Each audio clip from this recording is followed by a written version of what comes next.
Hey everybody, it's Tom Barnes of the WGN News. This is the Chicago Scene virtual here in Chicago, and I'm with my friend Tom Cridland, who is somewhere traveling trying to get to New York City. Is that right, Tom? I'm on my way to America. I'm on my way to Miami, actually, Oh, Florida. Miami. I apologize. I just said for New York City in my head. And Tom, you have this amazing podcast called The Greatest Music of All Time, right? Yeah, yeah. It's been an amazing thrill doing this. Yeah, I mean, you're underplaying it, I think, a tad, my friend, because you have over 300 interviews of like the titans of the modern music industry.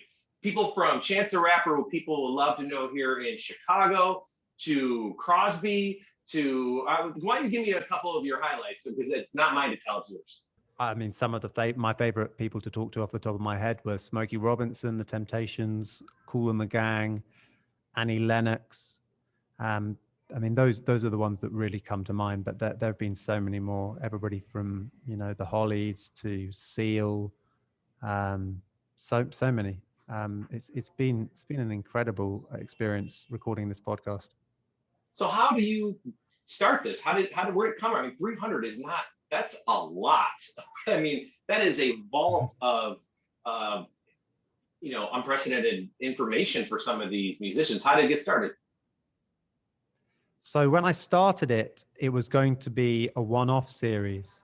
And I think one of the things that drew people in was the fact that it's called Greatest Music of All Time.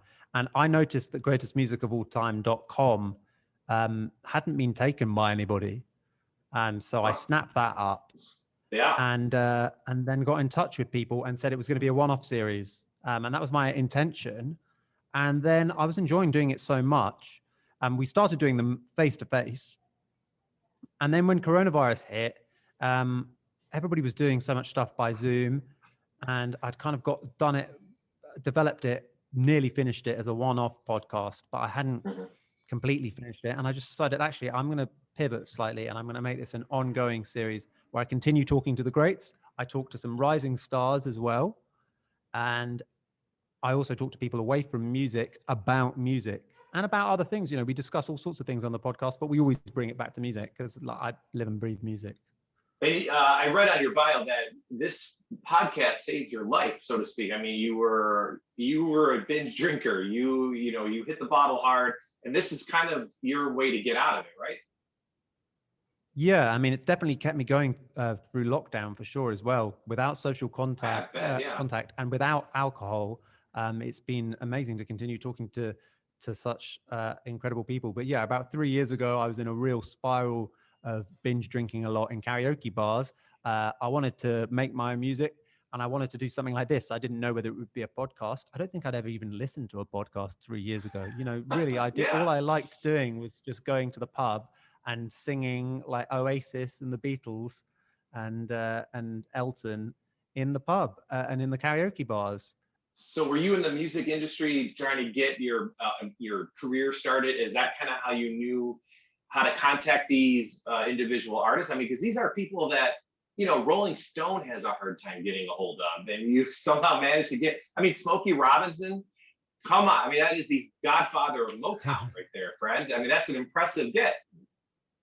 Yeah. So, I mean, before, when I was binge drinking, I was still a hard worker for what I was doing, which was I had my own, and I still have my kind of fashion line, clothing business where I make sustainable fashion. I graduated from uni 7 years ago, and I didn't want to work in an office. I tried working in an office for 6 weeks as an accountant, and I sucked. So I just walked out. Amen to that, brother. Amen to that, exactly. And so I started the clothing business, and my girlfriend started a marketing business, and we were contacting the press to promote the clothing business, and she was working with other brands and businesses. And she, before starting her marketing business, had done some time working for a record label. But between all of this and my obsession with music and my interest in the music industry and dealing, like emailing people in press and stuff, I kind of developed a skill set and found out how to get people's contact details.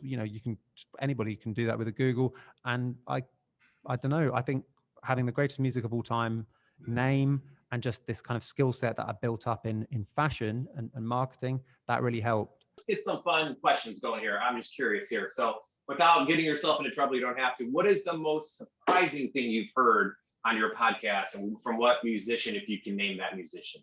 I really enjoyed how candid David Crosby was. He does not mind making an entertaining comment or two. You know, I personally don't think Rick Rubin is a poser, but I found it entertaining to hear David Crosby go, "No, man, like Rick Rubin's a poser." I mean, to me, Rick Rubin's a great producer, but I enjoy people who say what they think. You know, we live today in a culture where it's pretty difficult to just say what you think, because obviously we do rightly have an emphasis on being kind, but sometimes it's quite funny when you get people in pop culture just kind of having a bit of a play fight, you know. Yeah, sure. I mean, that's why comedy is so funny, and that's why comedy right now is like, we don't know what to say. So exactly. what was the one that you were excited about, where you were kind of like, oh, you know, like you meet your hero and you're like, oh, I wish I didn't meet my hero, because now they were here and now they're down here, not because of anything other than I just had this different version of them in my head. Did you have that experience with any of these people? No, I think because I had always looked at an interview of them before, I never sort of thought, oh, they're really, really different. And also, I tended to plan for the worst, to this, where everybody's been nicer than expected almost. I mean, the first time I had Don McLean on, he was a bit frostier than the second time. The first time he was a bit of a tough nut to crack. The second time I had Don McLean on was like he being really, really friendly and like all smiley. It was like, God, lockdown's been good to you. Is there a band or artist that is on the list that you have booked, or that is the one that is the one that you want to get in when you're done with all of this? So I'm very, very excited that Dionne Warwick is coming on next week, because in my mind, she's got one of the great voices of all time. She is so, her tone is just amazing. So Dionne, and I think she's the third highest selling female artist of all time, second highest selling, something like that. I mean, she's pretty underrated for how many records that she's sold and how many things that she's done. But in terms of people who I'd like to get on, obviously I'd love to get Elton John on, and I would love to get Paul McCartney and Ringo Starr on. But, everybody can be a dreamer. I know I've had some great people on, but I think those guys would be almost impossible to get on. Well, how do we make that happen? I thought you said, anything's on the Google, or do you know somebody that knows? I mean, Smokey Robinson's got to have Elton John's number, right? Well, for sure, but I could never. Number one rule: never ask anyone for a favor.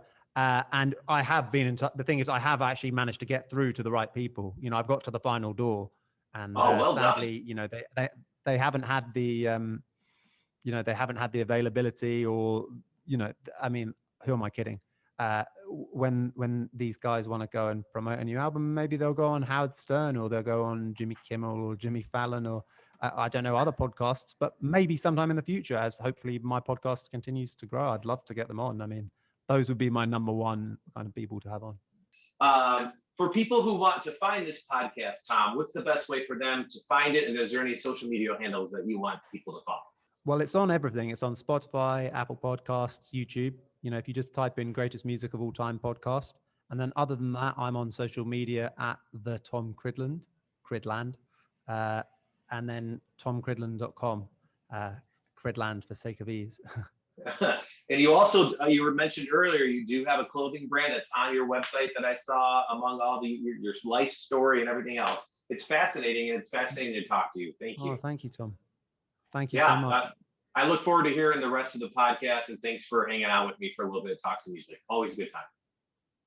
Really enjoyed it. Thank you for having me on, Tom.